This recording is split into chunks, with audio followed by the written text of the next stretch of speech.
Assalamualaikum dan selamat pagi. Salam sehat untuk kita semua. Bagaimana dengan hasil belajar Anda tentang materi pada video pertama?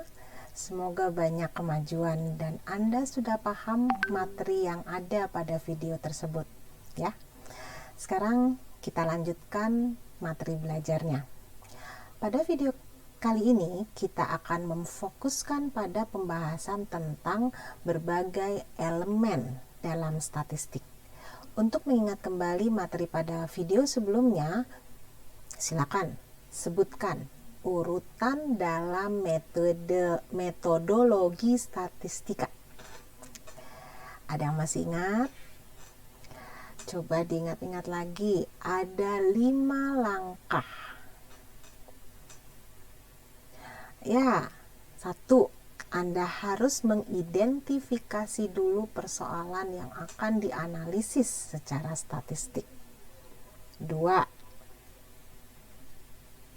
Setelah diidentifikasi persoalannya, lalu Anda harus mengumpulkan fakta-fakta yang ada yang berhubungan dengan persoalan yang akan diselesaikan.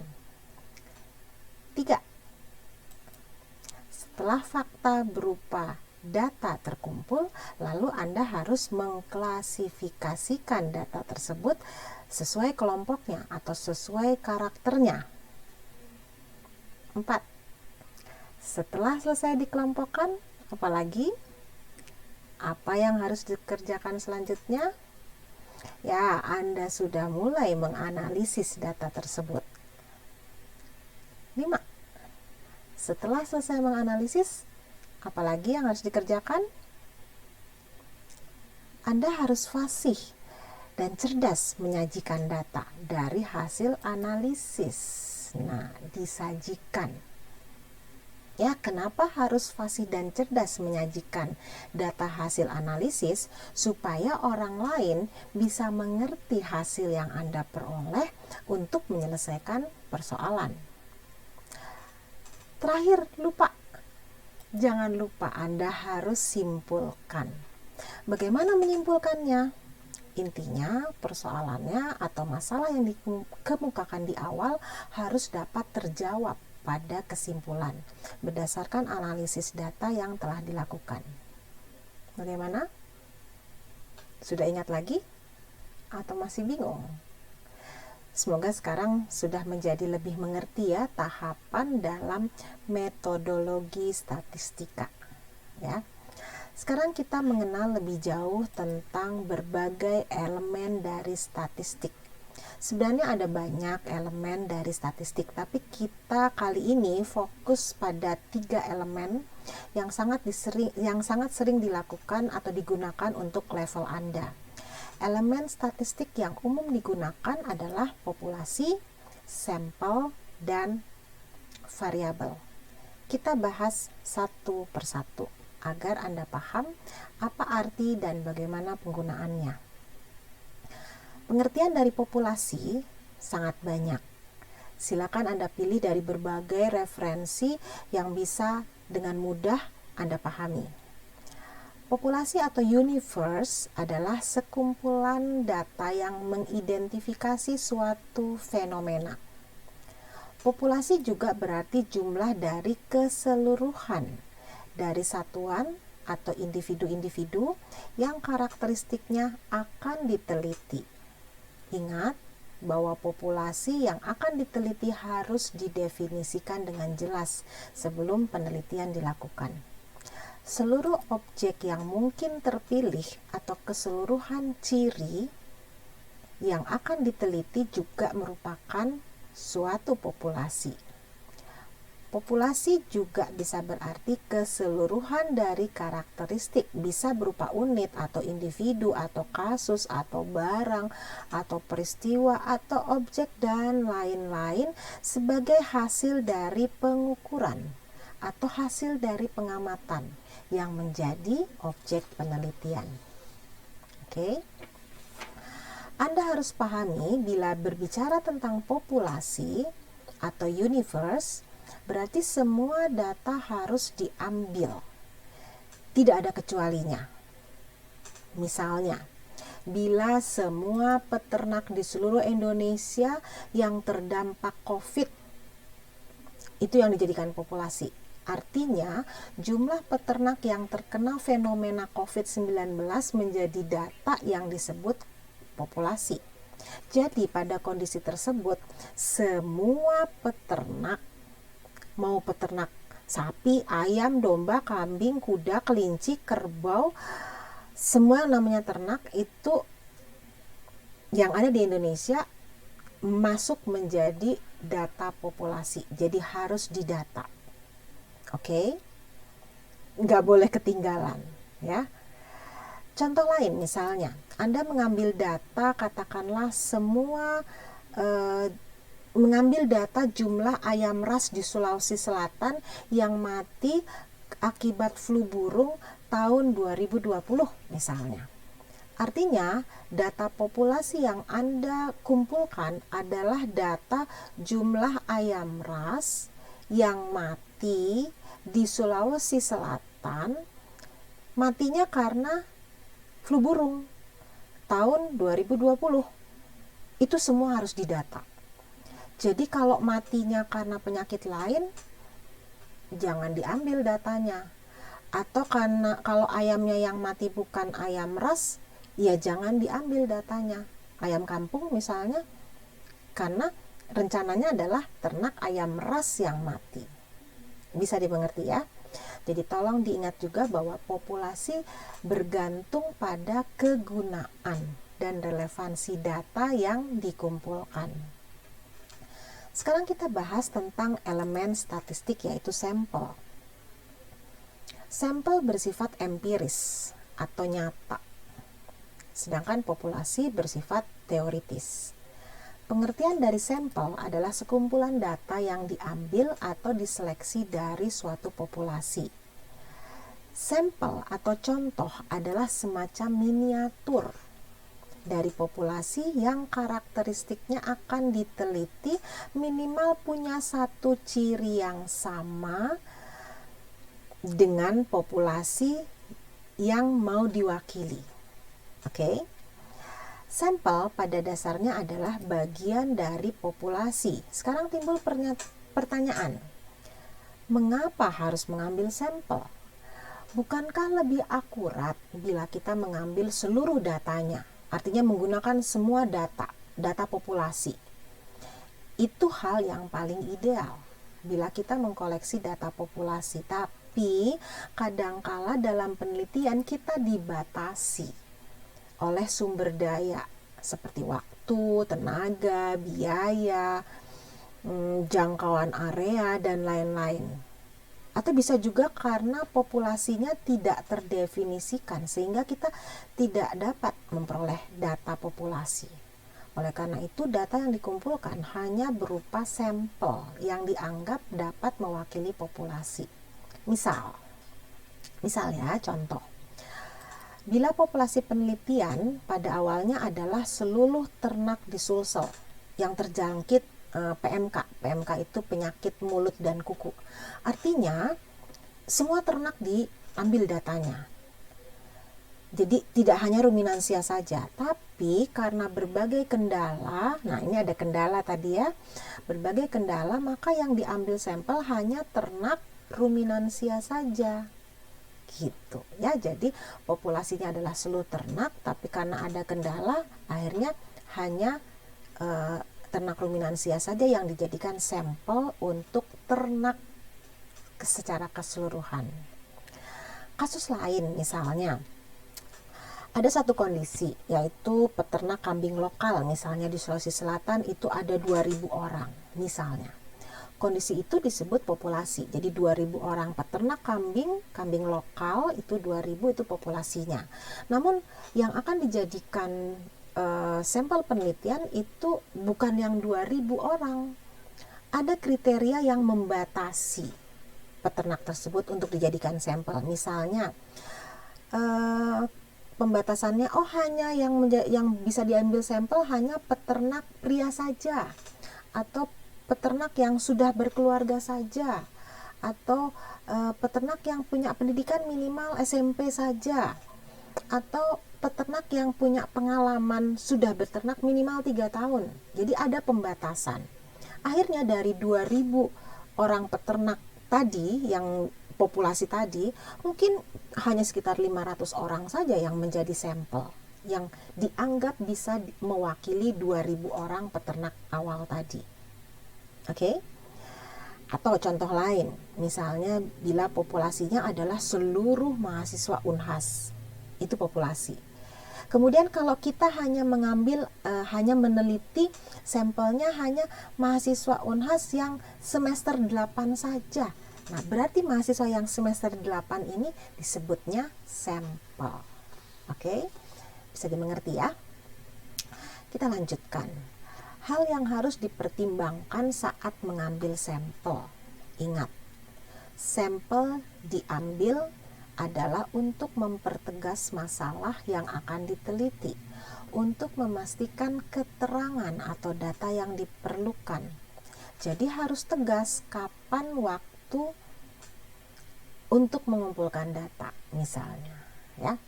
Yang kedua yang harus dipertimbangkan, saat Anda mengambil sampel, artinya Anda melakukan kegiatan sampling. Maka harus diperhatikan bentuk dan jenis samplingnya. Oke, bentuk dan jenis samplingnya yang dilakukan itu harus sesuai dengan ciri-ciri populasinya. Harus jadi pertimbangan untuk menentukan besar atau jumlah sampel yang dikumpulkan. Yang ketiga yang harus Anda pertimbangkan saat mengambil sampel adalah cara mengambil sampel. Apakah secara random atau ada cara lain, ya. Selanjutnya, saat Anda melakukan sampling.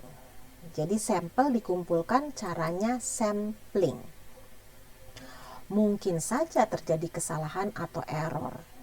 Hal tersebut diusahakan seminimal mungkin, bahkan kalau bisa diusahakan tidak ada error yang terjadi. Mengapa bisa terjadi error? Kapan error bisa terjadi? Ternyata error itu bisa disebabkan oleh dua jenis. Yang pertama itu sampling error. Nanti yang kedua namanya non-sampling error. Kita bahas dulu yang sampling error. Apa saja sih hal-hal yang menyebabkan terjadinya sampling error? Katanya terjadi kegagalan saat mengambil data dari beberapa unsur individu yang telah ditetapkan sebagai sampel. Misalnya, peternaknya nggak ada di rumah saat Anda mewawancarai mereka. Atau sapinya sudah mati saat dilakukan pencatatan, atau kambingnya sedang dilepas di padang rumput, padahal Anda mau mengukur dimensi tubuhnya, atau Anda sudah dijadwal mau ambil sampel darah. Nah, itu namanya sampling error. Oke? Yang lain lagi sampling error.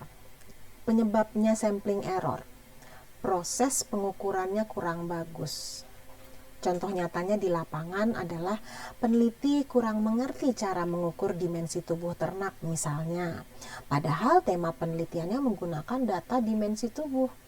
Atau kemungkinan lain, peneliti tidak tahu campuran pakan yang akan diberikan pada ternaknya. Waduh,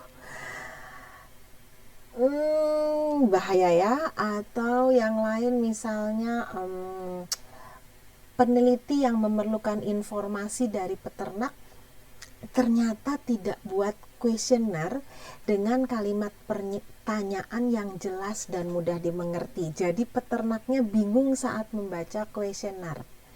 Itu juga sampling error, ya. Contoh lain dari sampling error, misalnya kesalahan saat menyusun data.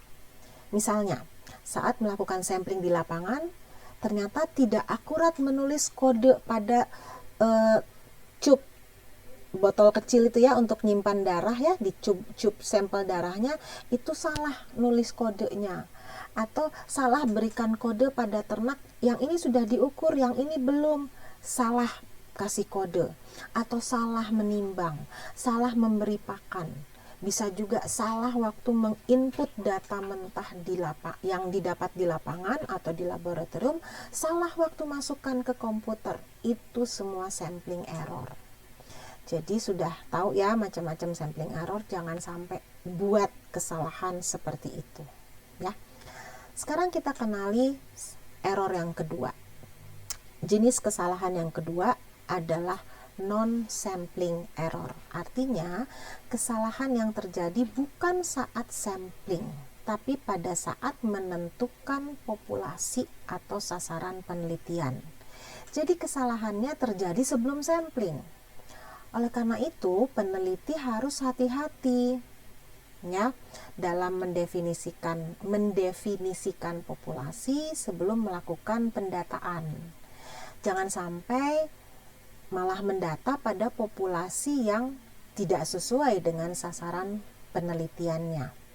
Sebagai contoh ya, ada penelitian yang ingin mengetahui selera konsumen Kota Makassar saat beli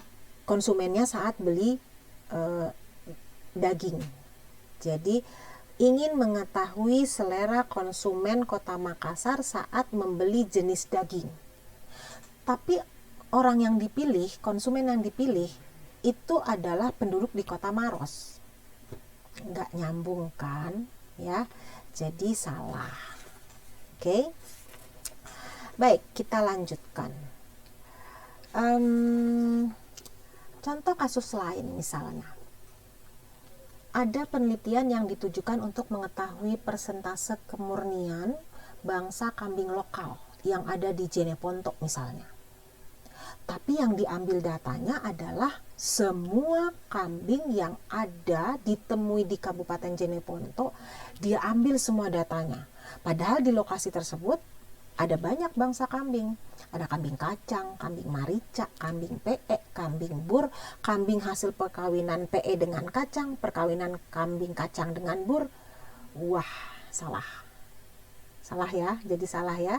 Niat awalnya adalah kambing lokal. Kambing lokal berarti hanya kambing kacang saja. Nah, itu jenis-jenis kesalahan yang mungkin saja terjadi dan Anda tidak boleh ulangi lagi. Kita lanjutkan. Setelah Anda mengetahui perbedaan populasi dengan sampel, kita lanjutkan bahwa ke arah pendataan dan pengumpulan sampel. Anda sudah mengetahui ya, tadi populasi itu adalah kumpulan dari semua objek yang akan diteliti. Jadi ingat ya, semua. Jadi tidak boleh ada yang terlewat. Artinya juga seluruh individu yang berada dalam area suatu populasi harus dihitung. Cara menghitung populasi itu namanya sensus. Jadi sensus adalah cara mengumpulkan data di mana seluruh elemen populasi diamati satu persatu. Tolong dipahami bahwa banyaknya data itu sama banyaknya dengan jumlah anggota populasi. Coba Anda ingat, ada pernah kata-kata sensus penduduk Indonesia. Apa artinya? Artinya semua manusia yang terdaftar resmi sebagai penduduk Indonesia yang berada dimanapun di belahan bumi ini harus diambil datanya. Karena sensus penduduk Indonesia. Jadi nggak boleh ada yang terlewat. Meskipun dia ada di Afrika, ada di dalam gua, dimanapun harus diambil datanya. Atau pernahkah Anda mendengar tentang sensus ternak Sulawesi Selatan? Pada saat melakukan sensus, meskipun ternaknya sedang sembunyi di hutan, ya harus diambil datanya. Sekarang pengertian sampel. Sampel adalah himpunan bagian dari populasi yang menjadi perhatian. Artinya hanya sebagian saja dari populasi yang diambil datanya. Tapi harus dipastikan bahwa data yang diambil tersebut mewakili populasi. Ya. Kegiatan mengambil data sampel disebut sampling. Jadi sampling adalah cara pengumpulan data, di mana yang diselidiki adalah elemen dari sampel dari suatu populasi. Dan harus diingat bahwa data yang didapat melalui cara sampling adalah data dugaan. Oke? Saya beri contoh lagi. Contohnya bila Anda ceritanya akan meneliti tentang pengaruh perkawinan hasil IB, inseminasi buatan, terhadap berat badan sapi Bali umur 1 tahun di Sulawesi Selatan, misalnya. Dan pengumpulan datanya dilakukan secara sampling. Berarti Anda harus memastikan daerah yang akan Anda sampling itu harus bisa mewakili data se-Sulawesi Selatan. Jadi jangan melakukan samplingnya hanya di daerah yang banyak sapi Balinya saja. Nanti kesimpulannya yang dihasilkan tidak bisa mewakili kondisi yang sebenarnya. Coba Anda bayangkan. Katakanlah bila Anda hanya melakukan sampling, katakanlah di Kabupaten Bone dan Baru saja, hanya 2 kabupaten. Lalu hasil yang didapat, Anda simpulkan bahwa tinggi badan sapi Bali umur 1 tahun hasil IB di Sulawesi Selatan adalah 150 cm misalnya. Tentu orang yang membaca hasil tersebut akan berkesimpulan, wah, sapi Bali hasil IB di Sulawesi Selatan tinggi ya. Mereka berpikiran seperti itu. Padahal hasil data samplingnya bagaimana? Hanya dari 2 kabupaten. Benar kan? Bila data samplingnya ditambah agar bisa mewakili populasi sapi Bali di Sulsel, misalnya diambil 4 kabupaten lagi yang bisa mewakili, itu kan Baru dengan Bone itu posisinya satu di sini, satu di sini kalau di Pulau Sulawesi ya. Ambil satu kayak yang agak ke Sulawesi Barat sedikit, satu lagi yang agak ke daerah Bulukumba sedikit. Jadi semua tempat ada wakilnya. Tentu mungkin rataan tinggi badannya akan berubah. Mungkin tidak setinggi 150 cm. Kenapa?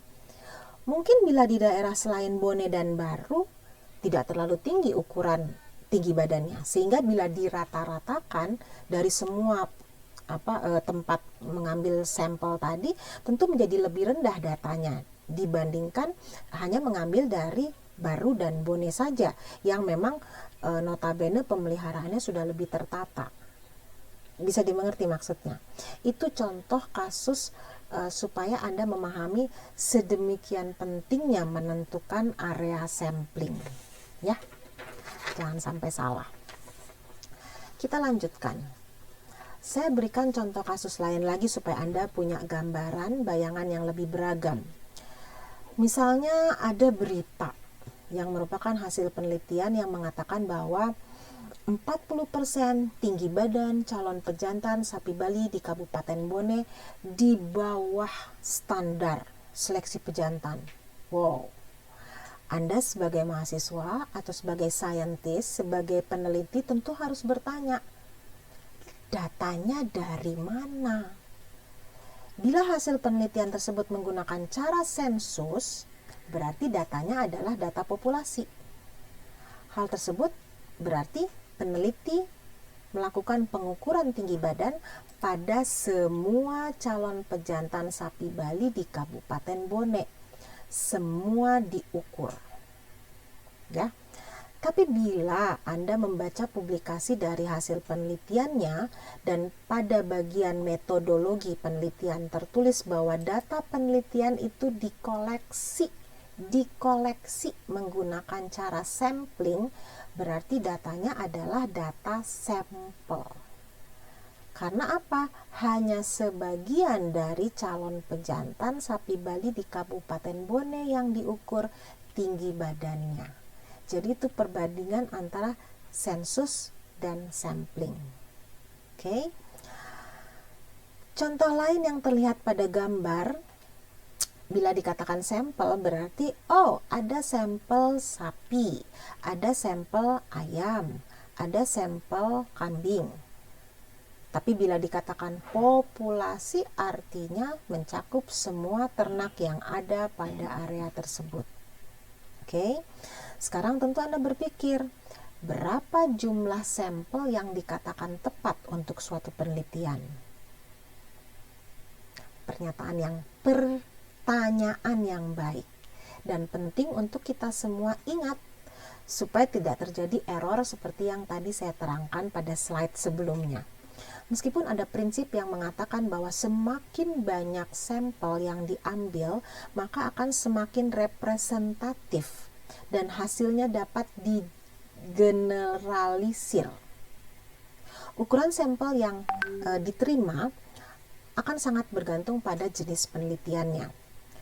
Coba Anda belajar sendiri, cari tahu dari berbagai referensi, coba cari tahu bagaimana cara menentukan ukuran sampel yang optimum dalam suatu penelitian, ya. Meskipun para ahli statistik memberikan pertimbangan dalam menentukan ukuran sampel, artinya ada patokannya, antara lain berdasarkan seberapa besar keragaman populasi. Ada yang menjadi dasarnya adalah seberapa besar tingkat kepercayaan atau keyakinan yang diperlukan, 95%, 99% misalnya, atau berapa toleransi tingkat kesalahan yang bisa diterima, atau apa tujuan penelitian yang akan dilakukan, atau apa keterbatasan yang dimiliki oleh peneliti. Itu semua menjadi pertimbangan dalam menentukan ukuran sampel, ya.